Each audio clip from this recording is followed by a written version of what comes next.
The Sankhya Traya are these three. Vedanta, Sankhya and Yoga are the Sankhya Traya. So those three are called jatas. Those are manifest as Paramatma's jatas. So when Paramatma's jatas are so great, what to say of one hair that became Virabhadra, and from each hair of Virabhadra is coming even more Shivaganas. So it is a testament to the immense Shakti of Parameshwara. So that is one such story. Then in the Vamana Purana, one more story is there that when Rudra heard of the demise of Sati Devi, of Dakshayani, his anger manifested through each hair of his body. That came out as Virabhadra. That is one more story. Then in Shiva Purana, there is one more story that tells us how he got the name Virabhadra. So in Shiva Purana, it is not just Shiva, but Devi also who wills for Daksha's yajna to be destroyed. So Shiva is sitting in Kailasa, Devi is in the Yaga Mandapa, they both want Daksha yajna to be destroyed. So Shiva out of his anger creates Virabhadra, Devi out of her anger creates Bhadrakali. So because this Veera who was created by Shiva was united with the Shakti of Devi which was Bhadra Kali, these two put together became Virabhadra, which is why in many temples to this day they are that Virabhadra and Kali are worshipped together as Kshatrapalakas or as Dwarapalakas and such. Virabhadra and Bhadrakali go together as a set of protectors. So that is also there. Sasarja Sahasa Viram, Virabhadram Ganeshwaram. That is Shiva. And then from Devi's side, Manyuna Chasara Bhadram Bhadrakali Maheshwari. Atmana Karma Sakshatavat. So Devi created Bhadrakali, Shiva created Veera. And Bhadraya Sahitam Praha Bhadramasmiti Shankaraha. Et Virabhadram Kala Sanniham. Because he was united with that Bhadrakali and he was himself a Veera, he is called Virabhadra. And one more meaning is there that he is a Veera who gives us Bhadra. As a protecting force, he gives us auspiciousness. So he is a valorous entity who gives us Bhadra. So Mahavirosi De Bhadra Mama Sarva Ganeshwara Namna Tvam Virabhadreti Bhavalokeshu Ishrutaha is what Shiva has, is how Shiva has given him the name there. Then there is one more story in the Padma Purana wherein Shiva creates Virabhadra from his jatas to destroy one Rakshasa. That story is also there, we don't have to get into that now. But one more important thing is the name Veera is very apt here. The name Veera because what did Virabhadra do? He single-handedly conquered all the Devatas. He single-handedly all the Devatas. In the Shiva Purana it is there that when Vishnu threw the Sudarshan Chakra, he swallowed it like an apana. That is exactly like a Bhakshya. Is how it is described in the Purana. How in Telugu we have Upu Chakra.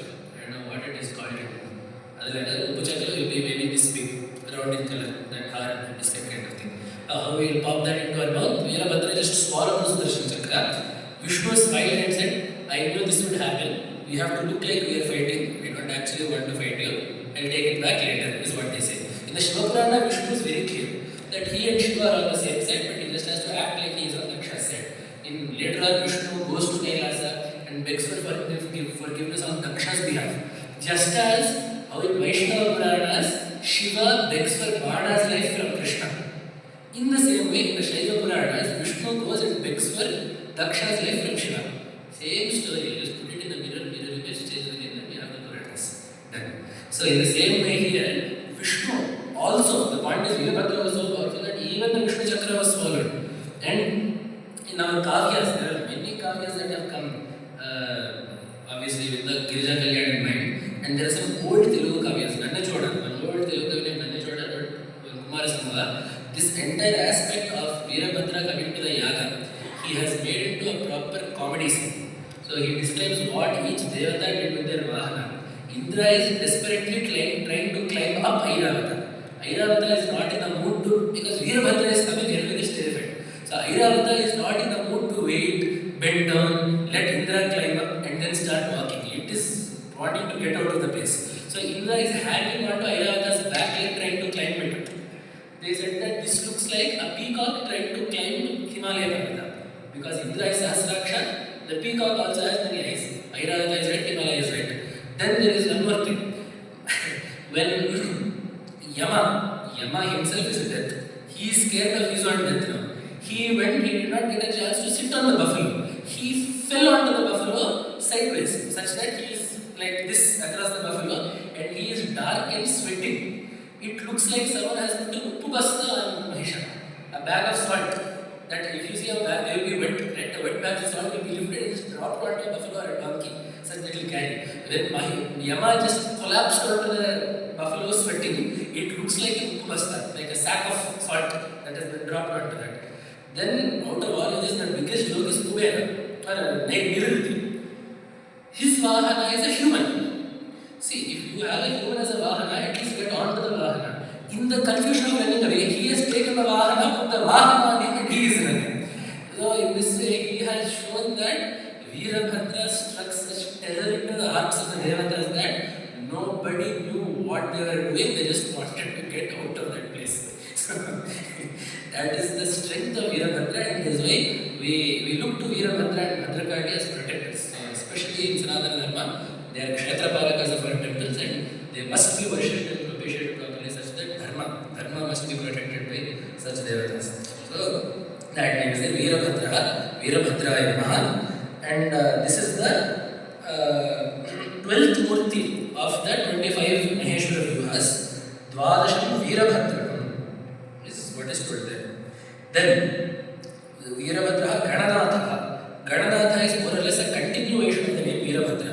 As we said, from Veerabhadra, various Shiva Ganas came out from each name of Veerabhadra.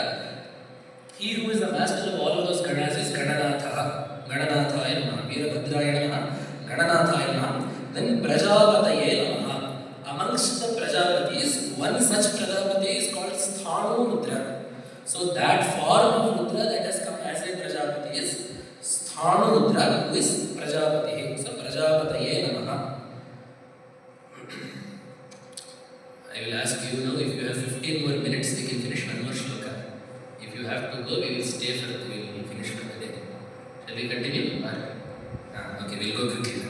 Then the next shloka, Hiranya Reda Durdharsho Girisho Anagha Bhujanga Bhushana Bhargo Giridhanva Giripriyaha. Many of these names are quite quick.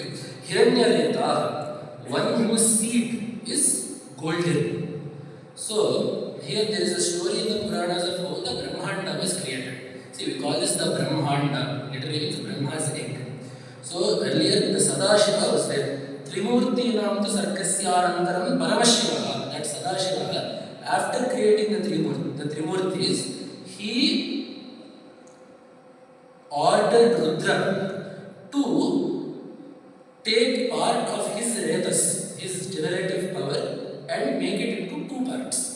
So that is what Sadashiveshwaro Rudraha Tatha Narayano Vidhi Iti Namna Prakirtyante. Teshu Rudraha Shivajnaya Purasta Danda Sarkasya Sasarja Apaha. So as per the Ajna of that Ishvara, the Rudra, the Layavarta Rudra created water first. As we said, water is always the first creation. That was split into two. So that water is considered the Retas of Rudra. We get this also in the Bhagavata Mahapurana. When the Devatas come and they do a prayer to Rudra about what each part is, they say that the Retas Shuklam to Sarilam is exactly how both are also translated in the Andhra Bhagavata. So there the Retas of Rudra is water. So this water that has been created is split into two parts. One part has been kept as water, one part has been kept as a golden egg. From that golden egg, Brahma came. From this water, Vishnu came. So Sadashiva created Rudra. Rudra created water from which one half was made into water, one half was made into golden egg. From the golden egg, Brahma came, which is why he is called Hiranyagarbha. From the water, Vishnu came, which is why he is called Narayana. That is the derivation that they have shown here. So, Amsha, Tasmin Jagye, so Tadandam Abhavat Dhaivam, Sahasramsha Prakam. So that golden egg was there on one side, on the other side was the water. So from that water, Tasmin Jagye Swayam Vishnu Brahmamshena Samanvidaha. From that, there was water, from water the golden egg, from the golden egg Vishnu. So from Vishnu came Brahma. So because Vishnu came from that water, Abo Nara iti proktaha Sukshmasta Vrisantamam Shivasya Narasanyasya Yatah Karyani Dastavaha. Because Shiva is referred to as Nara, the Retas of Shiva is called as Nara. He who was born from that is Narayana. Then Taha yadasya ayanam proktam tena narayana smritaha amshopadi vashenaiva brahmeti vaikirtitaha. He, being a fraction of that Paramatma's Shakti, is also called as Paramatma, is what the Shiva Purana is saying. Basically, Vishnu Murti, because it is an expression of that Paramatma. The Paramatma is Ananta, Vishnu is a fraction of that. So, because this golden egg came from Shiva's, that Paramatma's Retas, is Hiranya Reta. And one more example is given that in Kumara Sangha. So, as we know how Subramanya was born, Shiva's Retas was carried out by Agni. Agni deposited it in Ganga. Ganga deposited it on the bank, onto the darbha, on the shala grass. So the child fell on the grass. The amniotic sac, the fluids that surround the child, fell onto the ground. So wherever the retas of Shiva fell on the ground, came precious metals, which is why another name for gold is Gangeya, that which comes from Ganga, because the retas of Shiva through Ganga came to the bank of the river, and thereby all the precious metals came. So in the Balakanda, when the story of Subramanya is told, it is told there, Nikshipta matre garbhetu tejobhir abhiranchitam sarvam parvata sannadham sauvarna bhavatvaram. Once Shiva's retas fell on the mountain there, the various precious metals came from that. So that is Hiranyareta, Durdharsha, one who is very hard to essay. That is to say, it is very hard to attack. Durdharsha, Durdharsha, Hiranyareta namaha, Durdharshaya namaha, Girishaya namaha. He who is the Isha, the master of the mountain called Kailasa. So he is Girisha. Then he is also Girisha. Many people think, some people think this is a typo. It is not a typo. Girisha, Girisha. These are two separate names. Girisha is a Vedic name for Shiva. Giraudaschandasi is the sutra there. The dap pratyaya will be applied on the Shin Dhatu only in the Vedic usage. So Girisha is a Vedic usage. It means he who sleeps or reclines on the mountain. There is one more meaning that is given. Girim Shyati Tanu Karoti Girisha. He who lightens the mountain. He who makes a mountain lighter. Which is a reference to when Shiva, for the sake of the Tripurasura Samhara, took up the Meru Parvata as a mere bow. The fact that such a big mountain became just a dhanus in his hand means that he is a Girisha, he has lightened the bow. Then perhaps the even more important meaning that we have seen in the Veda Bhashya also, in the Rudra Veda Bhashya, is that Gihi means speech, Giri means in speech. He who resides in the words of the Vedas is Girisha.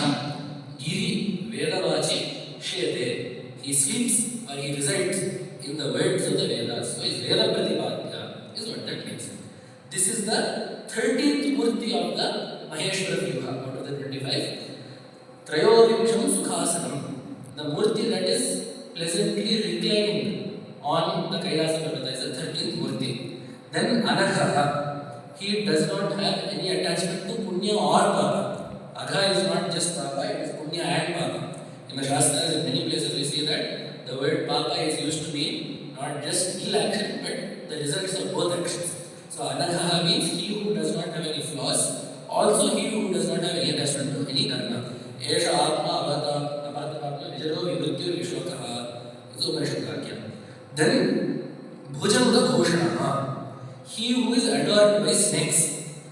The snakes are called bhujangas. Many people, these novice Sanskrit learners who are excited to know meaning, say that bhujanga or bhujangama means because the snake moves using its shoulders, that it is bhujanga. In Sanskrita, bhuja actually means vakra.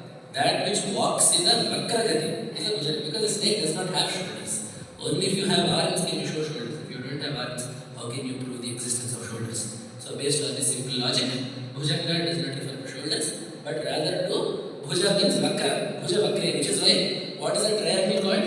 Tribhuja. Bhuja being a corner, right, a cross section. So Bhujam Gacchati, because snakes don't go straight, they will wind, serpentine gait. So they are called Bhujangas. He adorns himself with them. The rishis of the Dwarkavana, whom I said earlier, tried many things to kill Shiva. Part of their attempts involved creating snakes out of these Kshudra Pujas to kill Shiva. Shiva obviously was not affected by them, but in fact he bore them upon himself as abharanas. ततः पंचफणा नागाः निष्कसन्तो विश्वल्पणाः शीघ्रमुत्थाय कुण्डेभ्यः समाजन्मुर्महेश्वरम् तान् उपादाय नागेन्द्रान् वहितान् उपशोभितान् दधार आभरणत्वेन तेनासीत् नागभूषणः. So the snakes that were intended to hurt him, Shiva wrapped them around himself and simply made them into ornaments. And seeing that later on, अपरैरपि नागेन्द्रैः Vasuki प्रमुखैः शिवः वैनतेय भयात् प्राप्तैः अलञ्चक्रे निजान्तम्. Seeing that Shiva had recently adopted the practice of wearing snakes, other snakes also, which were seeking refuge from Garuda, came to Shiva for refuge. Shiva granted them refuge and wore them. That is how Vasuki became one of the ornaments of Paramashiva. So basically this shows that even those things that cause fear to everyone else, Paramatma is not affected by those. So it shows Loka Vibhavakatvam is what is written here. Then we only have 2 more names, so that is fine. 3 more names. Bhargaha is the next name. So Bhujanga Bhushanaya Namaha, Bhargaya Namaha. This Bharga name is also a very significant name. It is a very nice name, very important name. Bharjyate means to be roasted. You would have heard this shloka in the Ramaraksha Stotra. Bharjanam bhavabejanam, arjanam sukha sampadam, darjanam yamadotanam, ramarameti garjanam. Have you heard this? The name Rama is Bharjanam bhavabejanam. It roasts the seeds of samsara such that they will never sprout again. Arjanam sukha sampadam. It will acquire all sorts of pleasantness and prosperity. Darjanam yamadotanam. It scares off the Dutas of Yama. Rama Rameti Garjanam. The roar of Rama's name is such. The same way Bharjanam means to roast basically. So Bhrijyante Pachyante Papani Anena iti Bhargaha. He who roasts and incinerates Dushkarma is Bharga. Now here we are going to, this is the last thing that we'll talk about, the topic that we have to talk about for today is that the word Bharga also comes in the Gayatri Mantra. It is a point in the Shiva Sampradaya that they say that the word Bharga in the Gayatri Mantra refers to Shiva. And of course, when Nilakanta Dikshit is writing a text talking about Shiva Paramya, of course, any chance that can be shown, that can be used to show that Shiva is Paramatma will be used. So what do we get? Bhargo Devasya Dhemahi. So what does that actually mean? That is not use the Gayatri Mantra, we use a shloka. Yo Devas Savitasmakam Dhiyo Dharmali Vajraha Prerayat Tasya Yat Bhargaha Tatvaretyam Upasmahe. So that Bharga of Surya, we meditate upon that. Actually, properly speaking, in a very fair manner, that is a Sakaranta Shabda Bhargas. It is in the neuter gender. Usually it is Bhargaha, Bhargasi, Bhargamsi. And it means Tejas, it means luster. We Devasya Bhargaha, Savitur Devasya Bhargaha. We meditate upon the luster of that Surya Devata. Is what the name properly means. However, it is the case in Sanskrita that the Prathama Vibhakti Ekavachana of a Napumsakalinga Shabda, of a Sakaranta Napumsakalinga Shabda, and the Prathama Vibhakti Ekavachana of a Pullinga Shabda will look the same. So if you have Akarantaha Bharga Shabda will also be Bhargaha Bhargao Bhargaha. Sakarantaha Bhargas Shabda will also be Bhargaha Bhargasi Bhargamasi. So the Shaiva Sampradaya takes this as Bhargo Devasya Dhemahi means we meditate upon Bharga who is Rudra. And therefore the Gayatri Mantra, the Surya Mandala Murti is Rudra. And the point that they show there is, it says Yo Devas Savitasmakam. Yaha is used in Pullinga. Therefore it must be connected to something else in the Pullinga. And the only other Pullinga word that you can possibly find there is if you make Bharga into Pullinga. There is no other word that is there in the masculine case, in the masculine gender. So if you say Bhargo Devasya Dhemahi, there are no other masculine words here. So because Yaha is used before, Yaha means a male entity, male gender. So you have to connect it to a word that has a male gender here also. So the Yaha there has to correspond to Bhargaha here, and that therefore has to be a Pullinga Shabda, therefore has to be Akaranta Shabda, therefore refers to Rudra, is their point. and they are not without some backing, because they have shown here that in the Maitrayani Shakha, in Veda, within Veda, in the Maitrayani Shakha, there is one line, Esha Rudro Bhargatmakaha. This Rudra is Bhargatmaka. This word Bhargatmaka can only happen if it is an Akaranta Shabda. If it was Bhargas, it would be Bhargatmakaha. It will not be Bhargatmakaha. And that to say Rudraha Bhargatmakaha. In Veda itself shows that Rudra alone is referred to as Bhargaha in the Gayatri mantra. Because even this statement, Esha Rudra Bhargatmakaha, comes in the Maitrayani Shakha when the Maitrayani Shakha is discussing the Gayatri mantra. So it is not even out of context. In the context of the Gayatri mantra, the Maitrayani Shakha is saying that Rudra is Bharga. Therefore, the Bharga in the Gayatri mantra has to be Paramashiva, is what they say. And also in the Yoga Yajnavalkya Smriti also, if you look at the way that they have taken it, Devasya Savitur Madhye Yo Bhargaha Yaha Bhargaha, they have taken that both in Pumlinga. Yo Bhargaha No Dhyakramat Prachodayat Tam Varenyam Dhimahi Nyanvaya Kramaha. This is also a shloka that can be told every day. Just as that Yo Devasya Vidasmakam Dhya Dharmadi Vacharaha Prerayata Syat Bhargas Tad Varenyam Upasmahe. Just as this is a shloka that can be told by everyone every day in the Sandhya Kala, this is also a shloka that can be told in the same way. Devasya Savitur Madhye Yo Bhargaha. In the middle of the Surya Bimba, that Rudra that is there, the Neelohita Murti of Rudra that we talked about yesterday, the Surya Mandala Madhyavarti, that Rudra who is there, Nahadhyakramat Prachodayat Tam Varenyam Bhimahi Nyanvaya Kramaha. So this Smriti, this is a Smriti Vakya that is showing us the proper Anvaya of the Gayatri Mantra. So there also they have taken it as Bhargaha meaning Rudraha in the Akaranta only. So the Shaiva Sampradaya holds that it is Rudra who is the Bharga of the Gayatri Mantra. However, the standard Vainika Veda Bhashya Vyakhyana is that Bhargas is Napumsakalinga only because Devasya Bhargaha, the Tejas, we are meditating upon the Nirguna form of Paramatma. So, although the sun is the basis of our dhyana, we are not meditating solely upon the form but on the Chaitanya in the sun.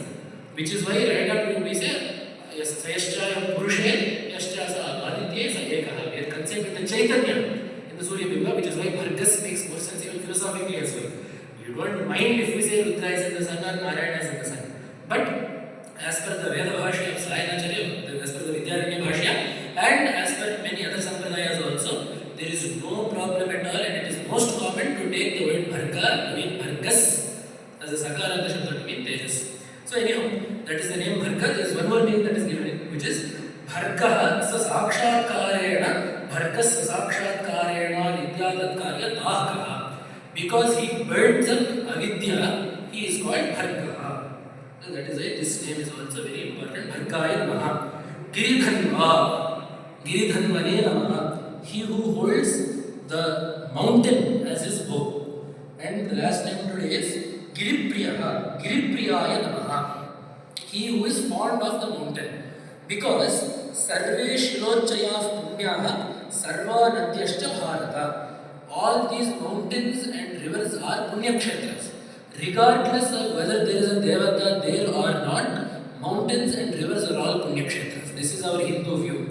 The environment is sacred, Prakriti is sacred, Prakriti is a Devata. So all mountains and rivers are pure, and Bhagavan is fond of residing in such pure places. So keeping in mind that Bhagavan is such, therefore, as his bhaktas, it follows our job, it follows that it is our duty to not only worship Bhagavan in the forms that we like to see him in, but also the forms that he likes to see himself in, which is, as I said, mountains, rivers, oceans, all the aspects of nature that he has given us. So with that we have finished Giripriyaha. I have somehow managed to finish 66 games until now. I am renewed in my confidence that we can finish the text tomorrow. So tomorrow we shall meet exactly at 6 o'clock and we shall look at the rest of the names. There are many names that are yet to come. Ashtamurti is yet to come, Jagadguru is yet to come, Taraka is yet to come, Shuddha Vigraha, many interesting, Pashupati is yet to come. There are many interesting names that Paramatma has left for tomorrow to ensure that you all still come. So we will find out the meanings of those names tomorrow. And as I said on the first day, I am reiterating that again, these are all names that are worthy worthy of japa at any time by any person with Namaha and T. So please do keep track. Any name that you like, any name that tells you a tattva that you like, you are more than welcome to, not only welcome to, you are encouraged to take up such names and use them not only for japa but for contemplation as well. We have seen in so many names. We have been given stories, mantra shastra and Vedanta. The point of this Shiva Tattva Rahasya is exactly that. Shiva Tattva, the Tattva of Shiva is nothing other than the Tattva of Paramatma. The Tattva of Paramatma is given to us in the Shruti, Smriti, Puranas and Tantra. So how is the Mahima of Shiva in each of these names seen in all of this? How is the Mahima of Shiva seen in the Vedas? How is the Mahima of Shiva as Paramatma seen in the Tantras? How is the Mahima of Shiva seen in the Puranas? All of that is what Nilakanta Nikshita is presenting to us, and we shall conclude our foray into this text tomorrow. With that, I will take my leave for today. Ityesha Vangmaya Puja Sriman Gannavaram Lalitaditya Tena Deveshu Priyatam Me Sabhashivah Tava Tattvan Najanami Kidrishvasi Maheshwara Yadrishvasi Mahadeva Tadrishaya Namo Namaha.